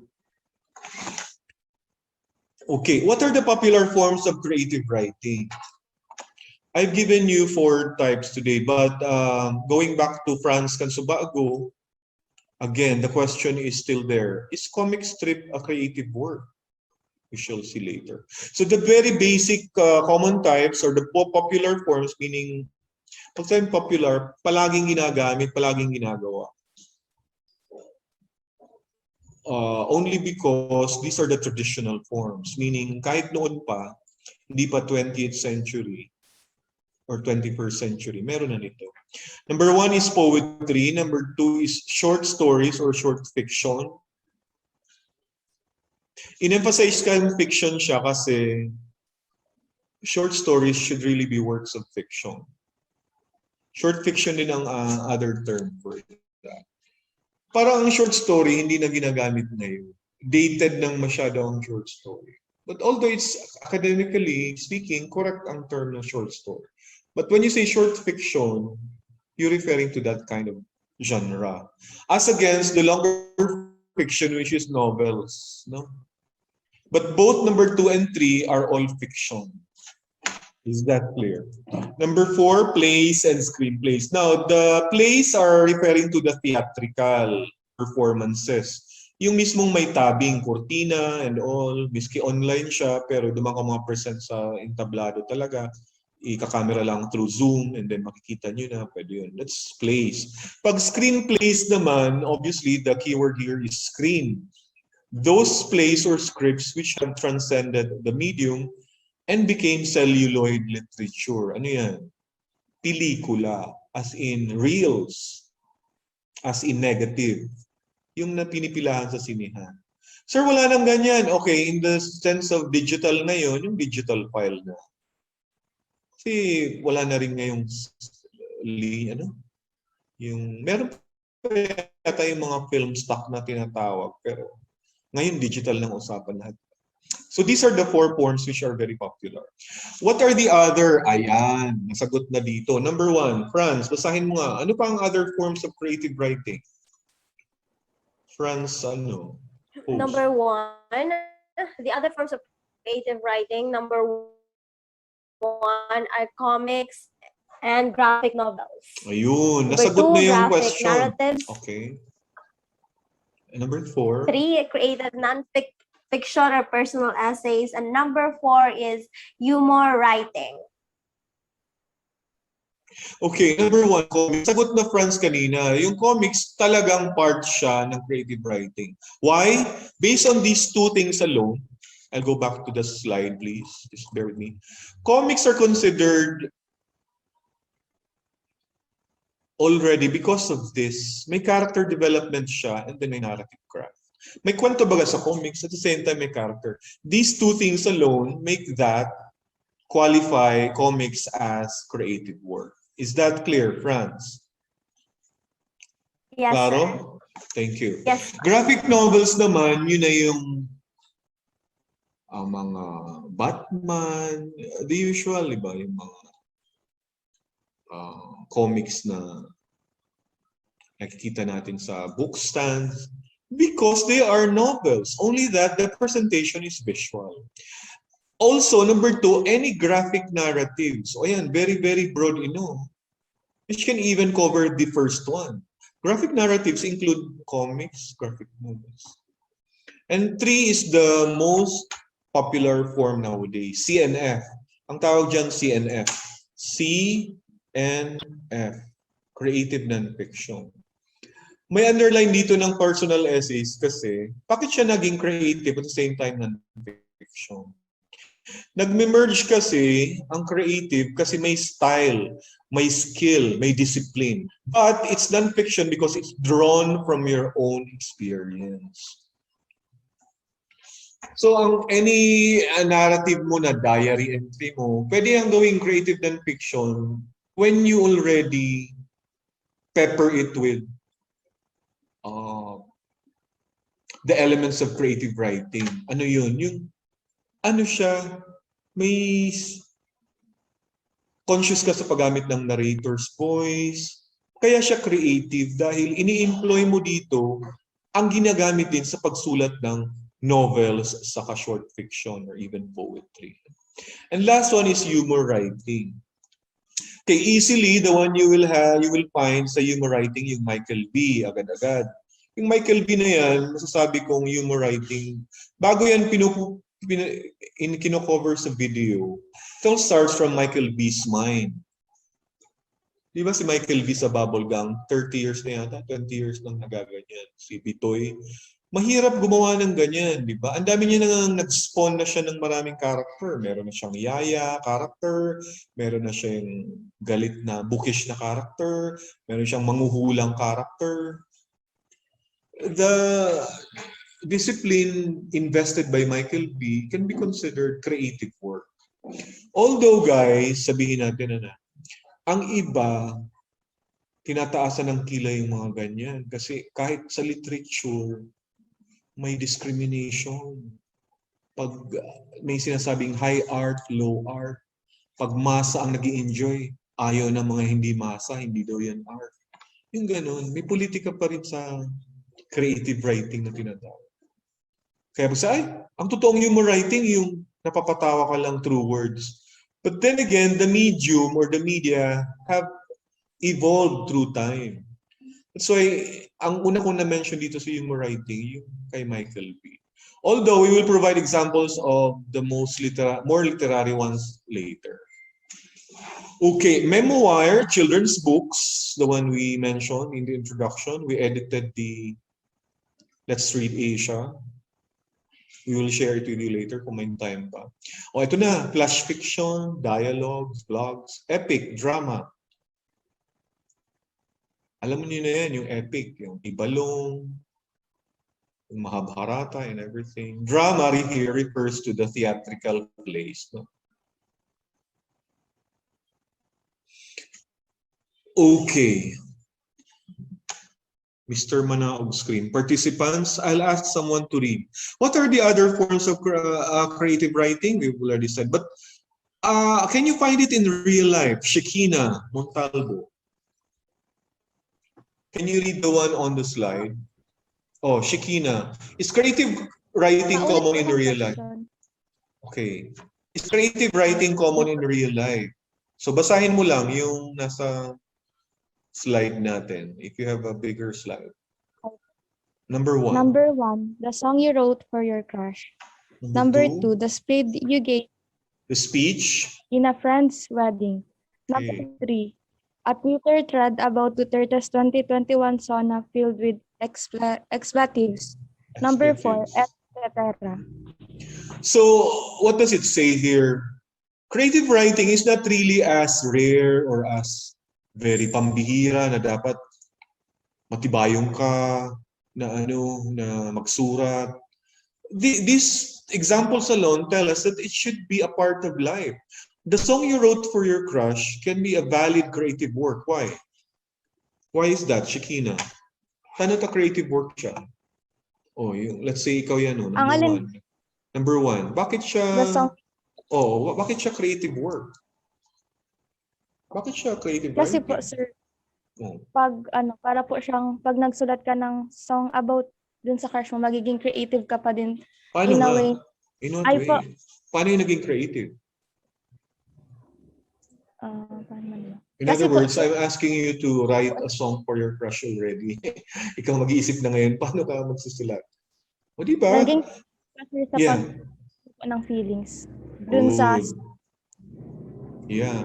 Even then, the songs you listen to, like sa December Avenue, Moira de la Torre na yan, whatever, yung mga sikat na yun, si ano ngayon, may mga, they all came from inspiration, di ba? Yung mga songs na yun. Nagsimula yan sa experience. Number 2, the speech you give in a friend's wedding. Pag nagtutoast ka kasi sa wedding, this doesn't only happen in Western culture. Na-adapt na rin dito ngayon sa Pilipinas yan. O mag-toast ka nga. Pag-toast ng isang best man sa kanyang best friend, groom, sabi siya, si pare, ganito yan, ganito. Magkikwento siya. And when he attributes something, or he praises the groom, he will be more creative when he tells a story, compare him with something, para mas, the whole thing, the whole effort will allow you to really create a story out of it, something like that. And number 3, a Twitter thread about Duterte's 21 sauna. Pag sabing expletives, yung mga mura, yung mga ganyan. Kung maarisa mo sa mga thread pa lang, patakol creative ng mga tao, kung anong sinasabi. Diyan pa lang, mahiling mo ang investment kang utak ang mga netizens. Na hindi pwedeng nag-i-receive. Pero everything that is written down on a thread, on an argument, for example, just like this example, Sona, reflects on, minsan play with words, they call Duterte these kind of names, di ba? May creative na, ang iba muda, ang iba bad words na talaga. That's how common creative writing is. Okay, let's now go to the more specific elements of creative writing. How do you know it's creative writing? No? Now, for one, it's told from a specific point of view. Nandiyan naman malaog si narrator ta, di ba? Yung narrator ta, ano ba siya? Are you the first person narrating? Are you just the one observing? Are you participating in the events? Yun ang ibig sabihin ng point of view. Compare mo yun naman sa mga manual kasubago na do this, do that. Ang point of view mo, mayo man klaro, kasing klaro kang klaro kung igwa ka ning sarong creative work na araw kanino. In the case of the creative work pagpaslang, omniscient duman si point of view, nahihiling niya gapos. Okay, if I'd like you to workshop something, pwedeng rewrite pagpaslang but using the perspective only of, or the point of view of yung may baril. Iba na yun. Baka iba na ang kwento mo doon. So how about this, the point of view of the vault? Yung mismong vault, bigyan mo ng buhay. Di ba? Nag-observe din siya. Mag-iiba ang kwento. Mag-iiba ang drama. Okay? Yan ang ibig sabihin ng specific point of view. In the point of view of, in the case of poetry, you know that we're discussing both poetry and stories now. Ang ibig sabihin nito, yung persona. Kung sabi persona, who's the speaker in the poem? Kasi hindi pwedeng walang speaker ang poem. So again, you'll be guided by the narrator we discussed a while ago. Is it first person? Is it the one speaking? Is it the one being addressed to? Kailangan may point of view. Kasi dyan manggagaling kung ano, dyan makaka-identify ang magbabasa kung nasaan ang nangyayari. Magiging siyang parang, kung sabing punto de vista, saan titingin ang tao? From what perspective? Okay. Kasi dyan mo makita ang pwedeng limited ang nangyayari sa kanya. Kasi ang nangyayari, kasi ito lang yung nakita niya. So yun ang ibig sabihin ng specific point of view. Kailangan merong direction kung saan nanggagaling ang kwento. Number 2, its narrative structure is designed to engage the readers. Ayan na naman tayo, narrative structure na naman. Kailangan may, titingnan natin yung, ito, I'd like to share this picture. Stop muna. Okay, just hang on. I'll be looking at one picture and then share it with you. Pag sinabi natin narrative structure, yung mismong basic na diagram, no? Hindi nawawala yung basic na ganun. Kahit baliktarin ang mundo, the plot structure doesn't change. Only that it's only extended, modified, varied. But the same thing is true. No? The same thing is observed across the yung narrative structure na rising action, falling action, ano. Kailangan nandun yun. Otherwise,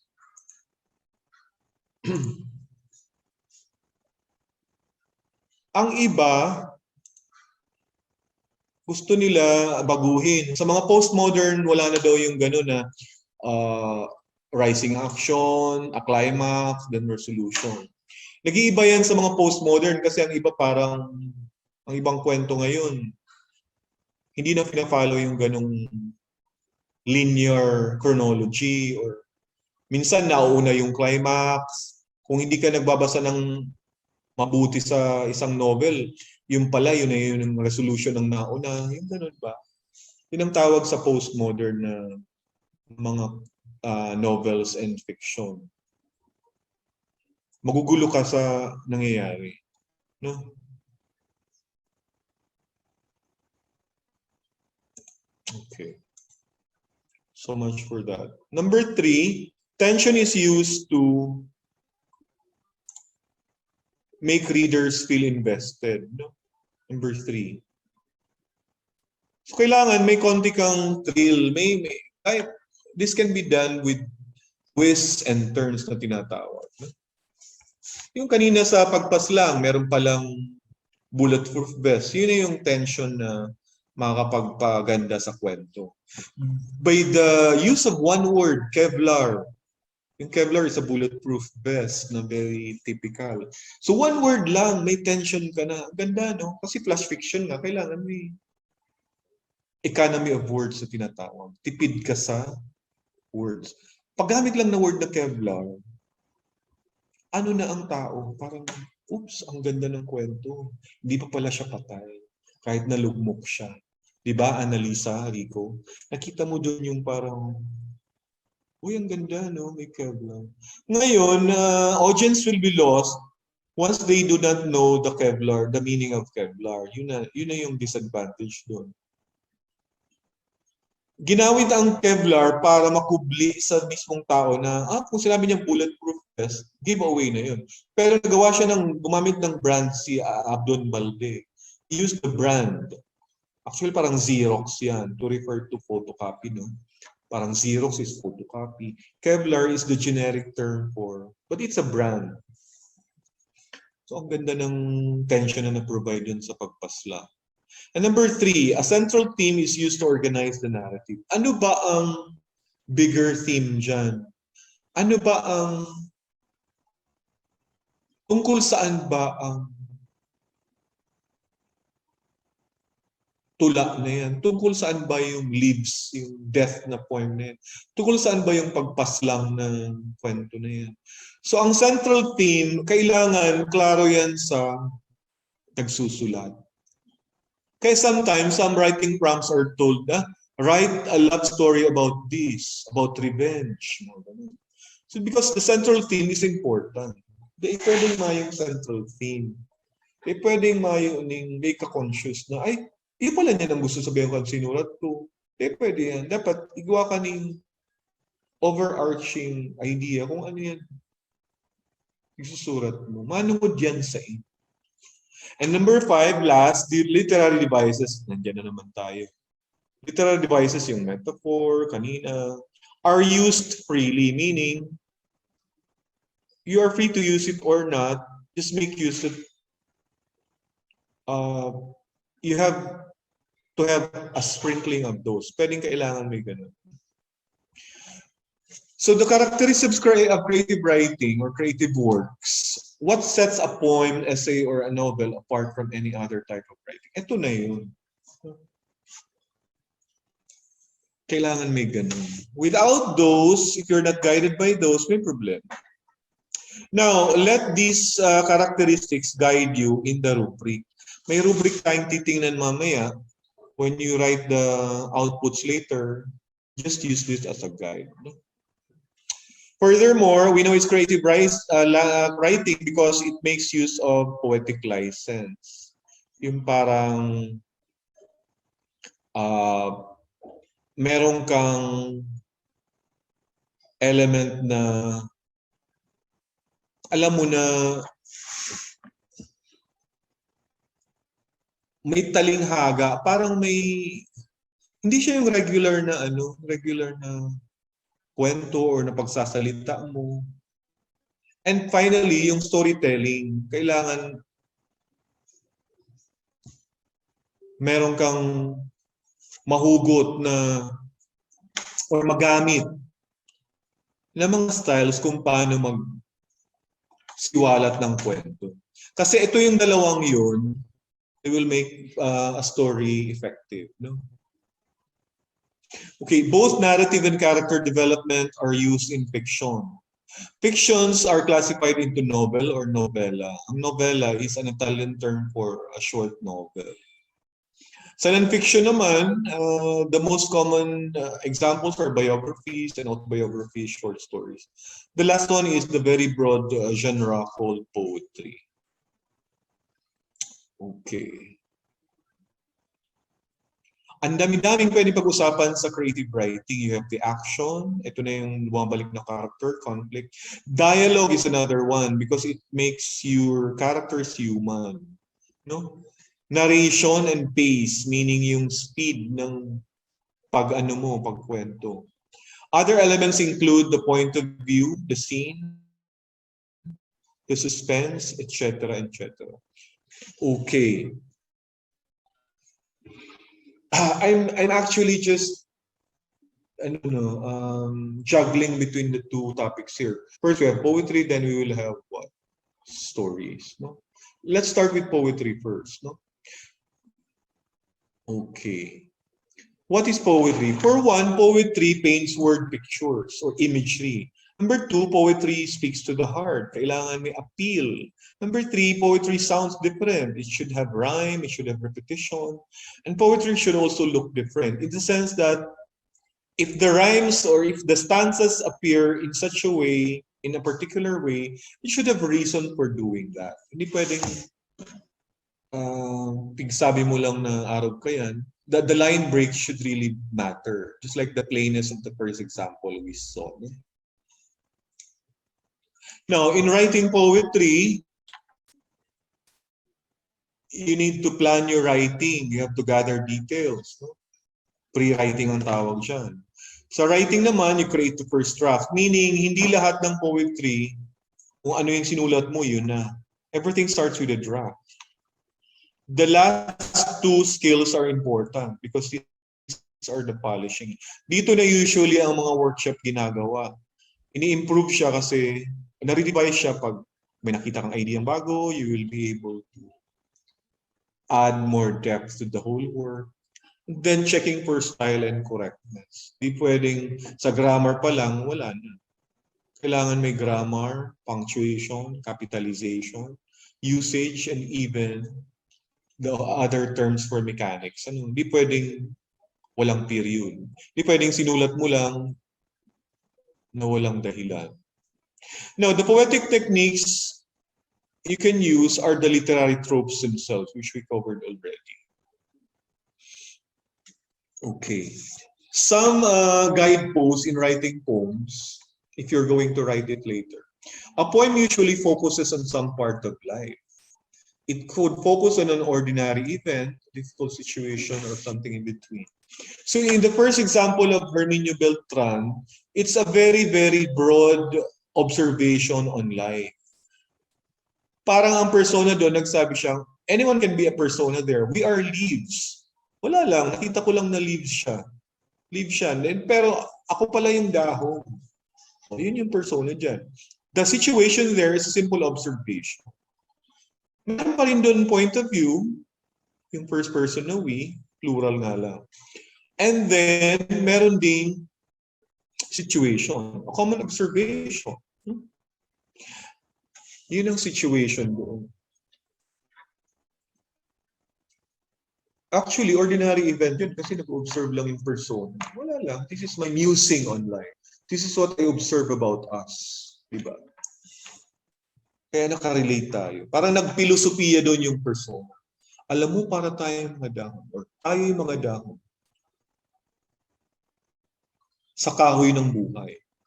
At ang kamatayan ay ang hangin or ang paros, etc. etc. Okay, number 2. Since poems are usually brief, every word and phrase is important. Now, usually ang keyword, kasi may mga poems naman na epic poetry. Yung mga traditional poetry, mga epics bagay. These are called poetry also. Yung mga handyong, ibalong is poetry. Epic poetry yun, di ba? Yung in quatrains. Quatrains yun or couplets. Yung ibalon, the legend of Ibalong, they are in couplets. Epic poetry yun. And they were not short. It's very long. But since poems are usually brief, dapat pipiliin mo ang kada words. Ano? Regular writers, yes. Good morning, sir. May I interrupt po? You are Yes. not sharing your screen already po, sir. Nawala po yung share screen po. I'm really sorry for that. Yeah. But anyway, yeah. Thank you for the heads up. I'm now sharing again my screen. Ano? Thank you very much, sir. Thanks for listening. No? So anyway, may advantage din yun. Baka na nakadangon ka mula sa. But anyway, let the visual aid even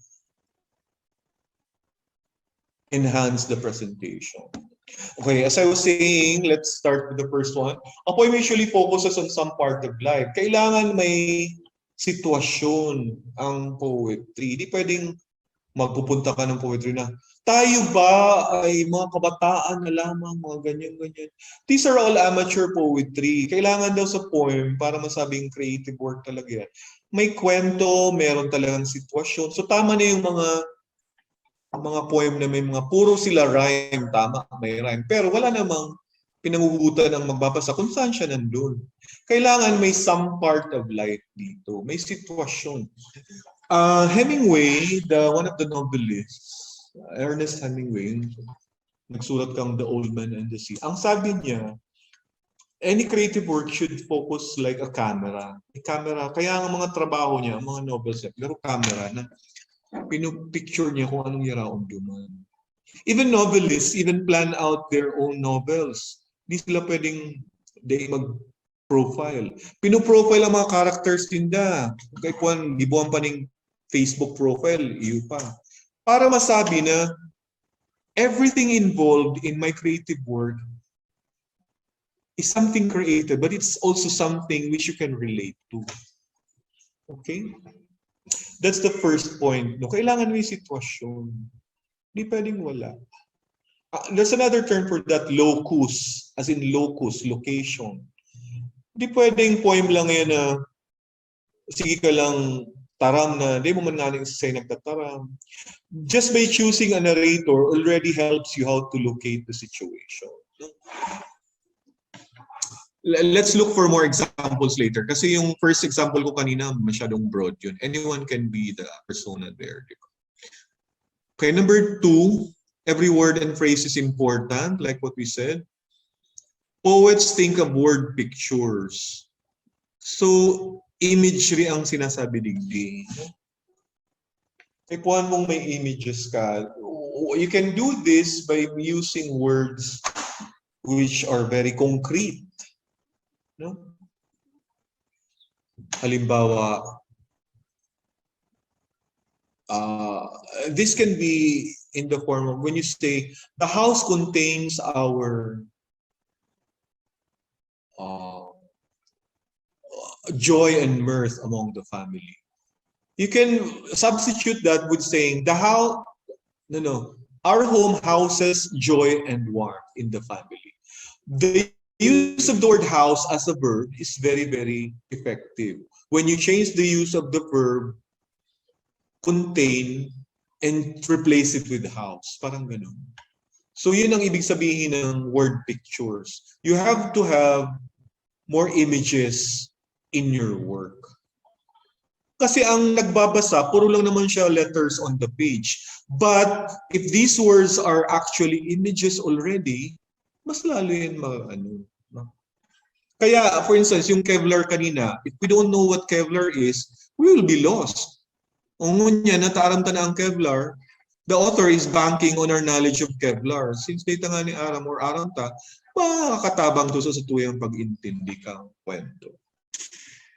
Okay, number 3, how the poem is arranged also on the page depends on the type of poem. Ang ibig sabihin nito, usually kasi di ba ang traditional poem is stanza, rhyme, stanza, rhyme. Ngunyan, ang lyric poetry, ang very popular poem ngunyan, itong garo, uneven lang siya. Just like what we saw later, no? Or what we saw a while ago. We will give you more examples today para masabi na. Kung sonnet yan, dapat 14 lines. Kung tigsik, dapat bako yan yung halabaon. Mga 3 lines lang yan. Okay na. Kung haiku yan, 575. Yan ang ibig sabihin ka. You should tutor your form. Sinabi mo ngayong Villanil, tapos naman nauulit na word. So Villanil kasi may nauulit na lines, di ba? So Villanil. Or yung, anong tawag dyan? What are the other forms? Pag sonnet, dapat 14 lines. Pag nag-15 lines ka na, di mo naman pwede masabing sonnet yan. Now, how the poem is arranged on the page also,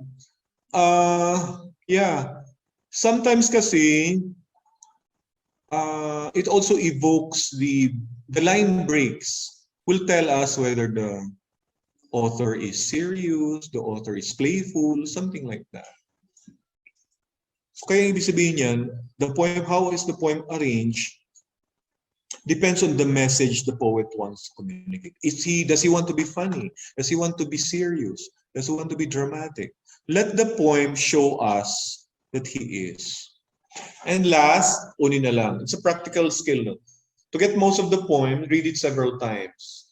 Ang ibig sabihin nito, I think this has given birth to, di ba may mga spoken poetry naman yan? I think poetry has left the page already. Parang to some, to this current generation, poetry reading is not enough. Performance poetry is now in the past, poems were read dramatically. Garo lang siya nagbasang aruni dramatically. Now, spoken poetry naman, iba naman na genre yun kasi there's also the element of speed, of wit, di ba? Sa spoken poetry may super ang rhyme, super ang paulit-ulit, super ang funny lines. It's more on the performance you're concerned with, no? sa performance poetry. Pero what's common with what we're saying here is that poetry should be, or it's a performance in itself. The mention of Girok Erotica a while ago as one of my credits, nag-contribute kasi ako duman ng poem. Pero it's more, the title is Bedtime Stories. No? If you get hold of the book, ang nahiling ko duman, pero the poem will come alive if it were performed. It's just like 10 lines. But sabi ko sa diri ko, these bedtime stories can be given life if it were read. It would be a better poem in a way if it were spoken. Parang ganun. And I can perform it for the purpose, pero hindi siya wholesome kasi erotic poem nga siya. So you know what I mean? Girok Erotica, the title of the poem there which we submitted is Bedtime Stories. So from the title itself, it's more like from the collection Erotic Anthology. To some, may offend sensibilities kasi to some, literary is literary. Something like that. Okay, so let's look at several examples here. Ayan, ang dami-dami. Sige, stop sharing. I will now share with you a live poetry by playing a poetry reading by a famous personality. No? Ayan na. Let's enjoy poetry. Everybody, blast up your volume. Pakinggan natin ang pagbasa ng isang tula. Everybody, ready? Archie, ready na ba ang lahat? Yes, sir. Yes po. Okay, let's enjoy a poem by one of my teachers in Ateneo, Benilda Santos. May lecture tayo later. Sana forever. Ang totoo, ayaw na kitang makausap. Nakakainis kasi ang tawa mo sa telepono. Lahat ng bagay pinagtatawanan mo. Kahit hindi nakakatawa, nagiging biro sa'yo. Ayaw ko ng ganito. Pakiramdam ko kasi, may sakit ang tawa mo at medyo takot akong mahawa sa mikrobyong daladala mo. Ayaw kong manghina pang malusog-lusog ng kaligayahan ko. Ngunit alam ko, makikipagkita pa rin ako sa'yo. Alang-alang sa mga ala-alang nakapagpapabanal sa tao. Dahil alam kong sa likod ng malalakas na halakhak ang totoo, hinihingan mo ko ng reseta sa sakit mo. Hindi mo alam, wala na akong maibibigay na ano pa mang gamot. Ang umibig pala ng tapat sa iba, nagiging maramot. Okay, let's do that again.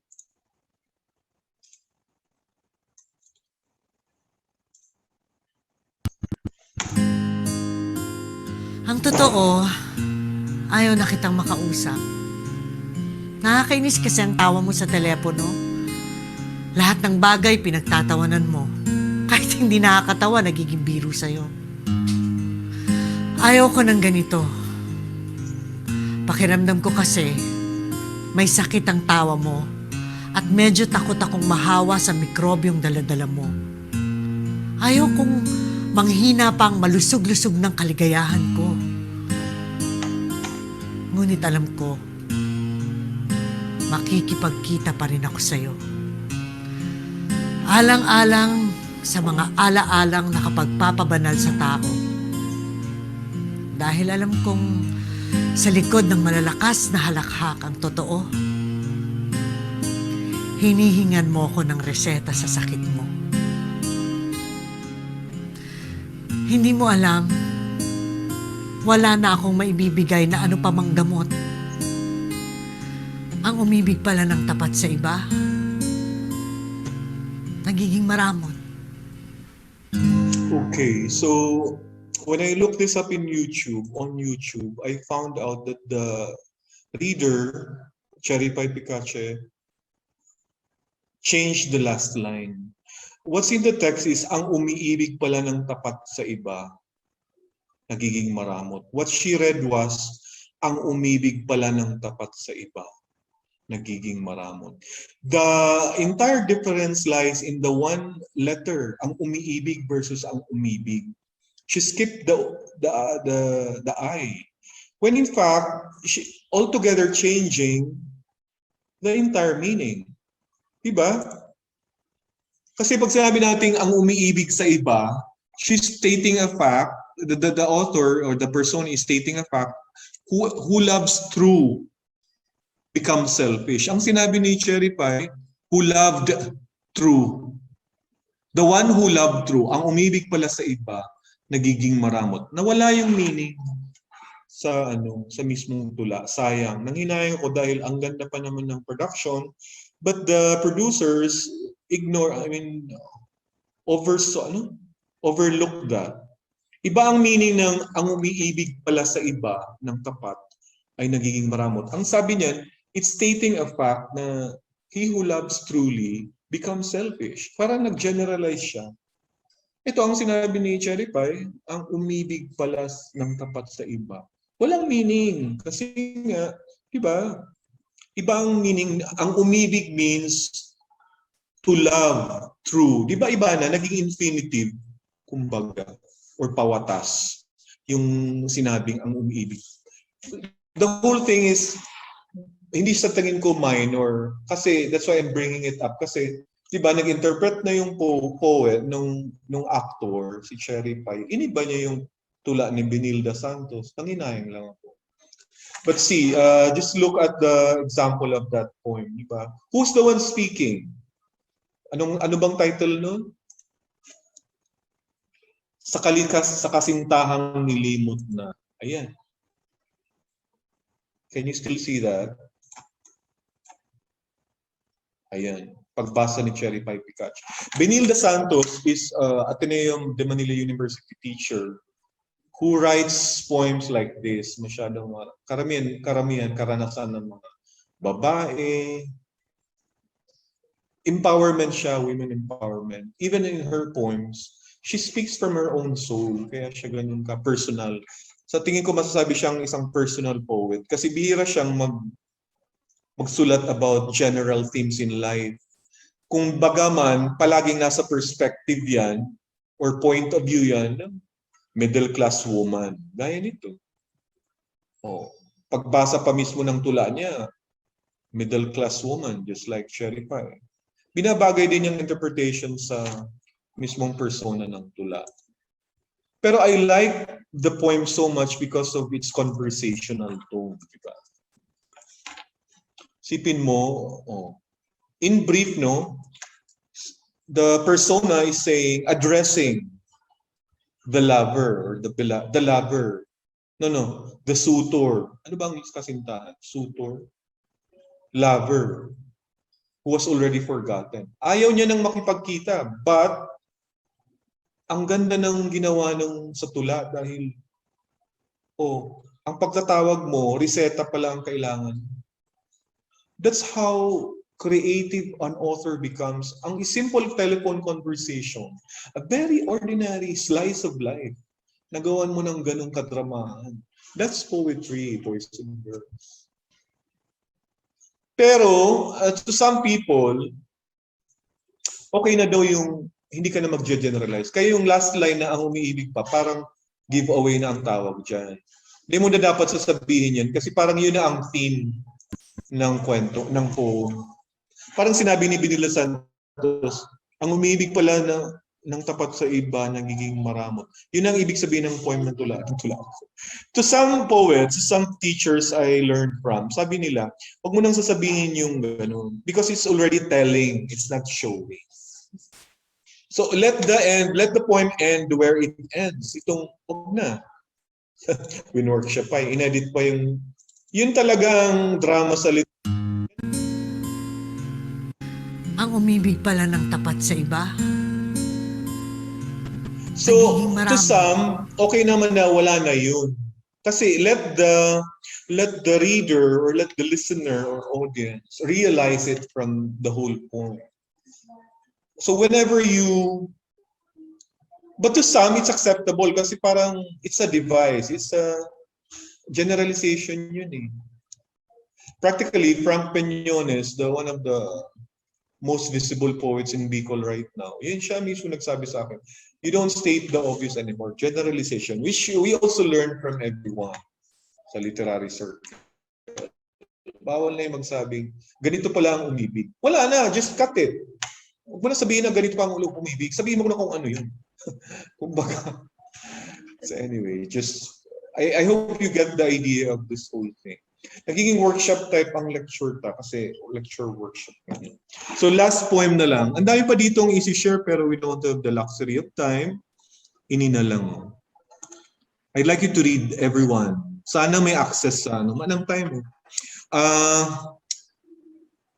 Yeah, Charles Simic Stone. Ayan, basahin natin to. Archie, I'd like you to read it. Sino ba ang may access dyan na malinaw? Gusto kong basahin nyo ito. Stone by Charles Simic. Archie, kindly read the poem for us. Thank Ang you. nasa screen pa po, sir, is yung parang list pa po, sir. I'm sorry for that. Share screen again. Ito na po. Thanks for advising us. Ayan, present. Charles Simic Stone. So, ladies and gentlemen, let's listen to Archie, no?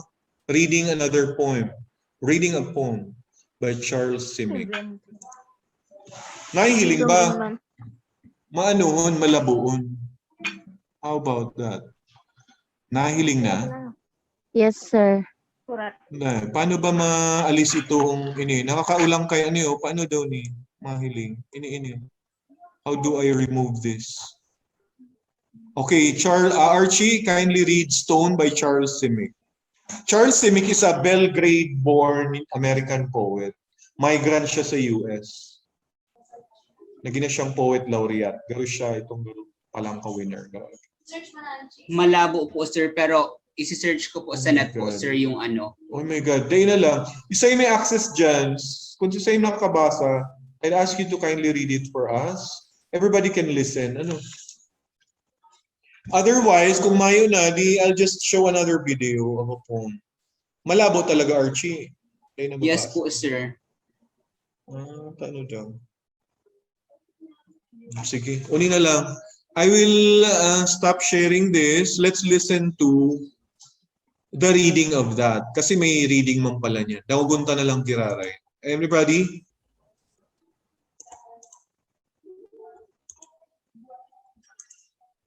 Iyan o.